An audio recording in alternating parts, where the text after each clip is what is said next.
Welcome back. घटता प्यार और उसके पीछे आपका फोन जिम्मेदार। जो है एक रिपोर्ट है जो कि वीवो की तरफ से है और फोन बनाने वाली कंपनी जो कह रही कि माता पिता और बच्चों के बीच में जो है दूरियां बढ़ रही हैं क्योंकि फोन बीच में आ गया है। नाउ अब टाइम है सॉल्यूशन का कि आखिर क्या करें ऐसा। तो डॉक्टर मल्होत्रा क्या सजेस्ट करेंगे आप? देखिए एक ऐसी चीज है जो कि पता नहीं लगता है कि कितना नुकसान कर रही है हमारा। सबको लगता है बड़ा यूजुअल है, ठीक है फोन है देख रहे हैं, हो गया कल गया दिन निकल गया, और रोज ऐसे ही दिन बीत जाते हैं। कहां से शुरुआत कर सकते हैं कि आप इसमें बदलाव लाएं और कौन से बदलाव जरूरी है? देखिए, सबसे पहले तो कोई भी टेक्नोलॉजी बुरी नहीं है, बनस्पत उसका इस्तेमाल कैसे किया जा रहा है। और माँ-बाप से बड़ा कोई टीचर नहीं है घर में। तो मुझे लगता है आत्म-नियंत्रण यानी माँ-बाप पहले खुद नियंत्रित करें, अपने आप को भी। बेसिक्स ठीक करने की आवश्यकता है। आज अगर आप देखें एक मध्यम वर्ग परिवार के अंदर रात को लोग बहुत लेट सोने लगे हैं, सुबह लोग लेट उठते हैं। हम्म। खाना एक समय का भी परिवार कई बार एकजुट होके नहीं खा पाता और यदि इकट्ठे बैठे भी हैं तो उसपे भी मोबाइल हाथ चल रहा होता है।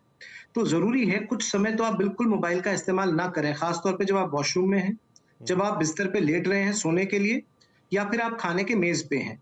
कम से कम कुछ एरियाज़ में तो बिल्कुल वर्जित कर दीजिए घर के अंदर। राइट। दूसरा आत्म नियंत्रण, यदि आप खुद अच्छे रोल मॉडल बनेंगे तो बच्चा भी उस चीज़ को फ़ॉलो करेगा।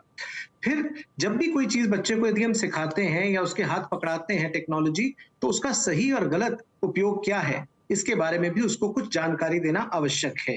ये बहुत आवश्यक है, क्योंकि जितना हम आपस में एक-दूसरे को समय दे पाएँगे, उतना हमारे रिश्ते मज़बूत होते हैं। और यदि हम मोबाइल के साथ जुड़ जाएँगे, तो हम इम्पेशेंट भी होते हैं, जी। क्योंकि मोबाइल एक जीनी के माफ़िक आपकी हर ख्वाहिश को उसी क्षण पूरा करता है और वही ख्वाहिश यदि लेके आप रिश्तों में ढूँढते हैं, तो वो परेशानी का स्रोत बनता है। तो आपके रिश्ते बिखरने लगते हैं, बच्चे में धीरज की कमी आने लगती है। फिर कुछ फिज़िकल गेम्स, बच्चों के अंदर काफ़ी एनर्जी होती है, उसको सही रूप से चैनलाइज़ करना बहुत आवश्यक है। जी ये ठीक है, चीज़ें गॉट योर बड़ों पॉइंट। को क्योंकि आज आगे फोकस समय है। बच्चों पे उतना नहीं है, लेकिन हैबिट्स आपने, क्योंकि अब मैं सबसे छोटे छोटे जवाब ले पाऊंगा, लेकिन हाँ अच्छी बात सर ने ये बताई। खाने की टेबल से हटा दीजिए, वॉशरूम में लेके जाते हैं तो हटा दीजिए, छोटी छोटे इंप्लीमेंटेशन कीजिए, धीरे धीरे बड़े की तरफ चले जाएंगे। डॉक्टर शैलेश आपकी क्या राय रहेगी इस पर? देखिए इसमें ना दो चीजें मैं हाईलाइट करना चाहूंगा। देखिए एक तरीका होता है जिससे कि हम इस चीज को प्रिवेंट करना चाहें, और दूसरा ये भी पहलू है जिसको हमें समझना जरूरी है। मैं चाहे बच्चे की बात करें या पेरेंट्स की बात करें, कि कितनी बारी ये एक एक दायरे के बाहर जब चीजें चली जाती, जिसको हम साइंटिफिक टर्म में एडिक्शन कहते हैं। जब एडिक्शन एस्टैब्लिश हो जाता है तो प्रिवेंशन का रोल नहीं रहता, फिर होता है एक सही ट्रीटमेंट स्ट्रैटेजी का। लेकिन अभी बात हम पहले जरूर हम करना चाहेंगे प्रिवेंशन का। तो मेरा ये मानना है कि जहां तक माता पिता की बात है, मेरे हिसाब से जो रेगुलेशंस हैं ये आज की डेट में इसके लिए हमें लोगों को अलग से और जागरूक करने की जरूरत नहीं। इनफैक्ट जो डेटा आपने बताए हैं वो अपने आप के लिए इनफ हैं इस चीज को रिट्रोस्पेक्ट करने के लिए कि हम कहाँ गलत पढ़ रहे हैं। और जो प्रिवेंशन के स्ट्रैटेजीज हैं, सपोज जैसा डॉक्टर समीर ने कहा कि हमें पता होना चाहिए कि इंटरनेट का यूज या फोन का यूज हम किन किन चीजों के लिए करते हैं, क्या उसके ऑल्टरनेटिव्स हैं। जैसे एक फैमिली टाइम, एक रिक्रिएशनल, एक फन टाइम, क्या उसके लिए हम कुछ और एक्टिविटीज को सब्स्टिट्यूट कर सकते हैं। प्रिवेंशन के तौर पर बाकी ये जितने भी तरीके हैं कि हमारा एक वक्त हो जिसको हम नो टेक्नोलॉजी यूज टाइम कहें, नो फोन यूसेज कहें, अपने एक रूटीन, अपने एक सर्कैडियंस को फॉलो करें। लेकिन अगर एक दायरे के बाहर, मैं पेरेंट्स की भी बात कर रहा हूँ, अगर लग रहा है कि वो सब चीजें नहीं चाह के भी नहीं बदली जा पा रही हैं, तो कहीं ना कहीं एक थ्रेशोल्ड के ऊपर चीजें जा चुकी है, हो सकता है कि वो एक एडिक्शन के लेवल पे आ चुका हो, वहां पे जरूर इसके लिए आगे बढ़े। और जो एक्सपर्ट हैं, जैसे हम मेंटल हेल्थ एक्सपर्ट हैं, उनके पास उनसे पहुंचे। जाने की जरूरत ठीक है है। सर, गॉट योर पॉइंट कि आपको पहचान लेना जरूरी है कि क्या अब ये आपके कंट्रोल से बाहर निकल गया है, तो फिर उसको कंट्रोल करने के लिए अगले स्टेप्स पे जाइए, ना कि खुद उसे हैंडल कीजिए। राइट चीनू मैम, आपकी क्या राय होगी, क्या किया जा सकता है? 3 R। एक, रैशनिंग। अपने मोबाइल यूज को रैशन करें, टाइम लिमिट सेट करें। बहुत सारे एप्स में अपने आप ही टाइम आपको पता चल जाता है। फेसबुक और इंस्टाग्राम पे आप देखेंगे कि आपने आज कितना टाइम इस ऐप पर बिताया है। तो अपने आप को टाइम लिमिट बताएं कि मुझे एक दिन में फोन का इतना ही इस्तेमाल करना है। दूसरा, रिप्लेसमेंट। देखिए, फोन एडिक्टिव इसलिए है क्योंकि वो उसको यूज करते वक्त हमारे ब्रेन में डोपामिन सिक्रीट होता है। तो हमें उतनी ही अच्छी प्लेजरेबल एक्टिविटी से उसको रिप्लेस करना पड़ेगा।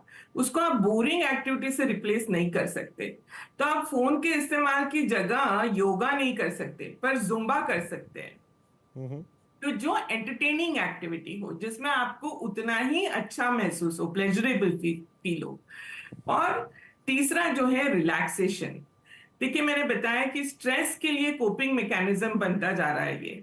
तो रिलैक्सेशन के दूसरे माध्यम हमको ढूंढने पड़ेंगे, जो ब्रीदिंग एक्सरसाइजेज हैं, या माइंडफुलनेस बेस्ड एक्सरसाइजेज हैं, या साथ में कूल टाइम बिताना है, अब बच्चों के साथ खेलना है, बैडमिंटन खेलना है, या कोई और तरीके के खेल खेलना है। रिलैक्सेशन की एक्टिविटीज भी हमें अपने पूरे दिनचर्या में इंक्लूड करनी पड़ेगी। तो अगर हम ये 3 आवर्स का ध्यान रखेंगे, और फिर उसके बाद मैं अग्री करती हूँ डॉक्टर झा से कि हमें ये भी देखना पड़ेगा कि हम ओवर यूज में है या एडिक्शन में है।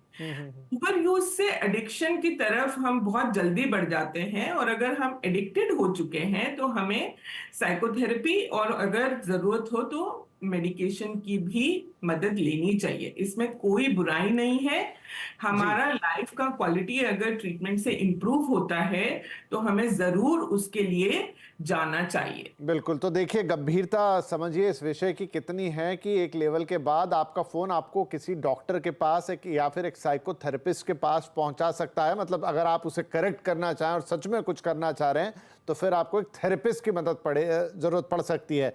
तो आई थिंक अपने आप को पहचानिए। शायद बहुत सारे लोग खुद ही कंट्रोल कर लेंगे, लेकिन जब तक आप सोचेंगे नहीं इस बारे में, जब तक बारीकी से समझेंगे नहीं कि इसका आपकी लाइफ पे क्या इम्पैक्ट आ रहा है, आप सिर्फ उसे हर दिन होते रहने देंगे, तो शायद आपको कई बार महीनों तक, सालों तक पता नहीं पड़ेगा, और फिर उसके जो इम्पैक्ट आएंगे लाइफ में शायद वो भी नहीं समझ पाएंगे आपकी ये फोन की वजह से हो रहा है। तो आई थिंक इसको समझना जरूरी है। जैसा कहा भी पैनलिस्ट ने, अवेयरनेस जरूरी है, अंडरस्टैंड करना जरूरी है, और फिर उसके बाद छोटे छोटे उपाय हम आपको बता चुके हैं, कैसे राशनिंग करनी है, कैसे थोड़ा लिमिट करना है चीज़ों को।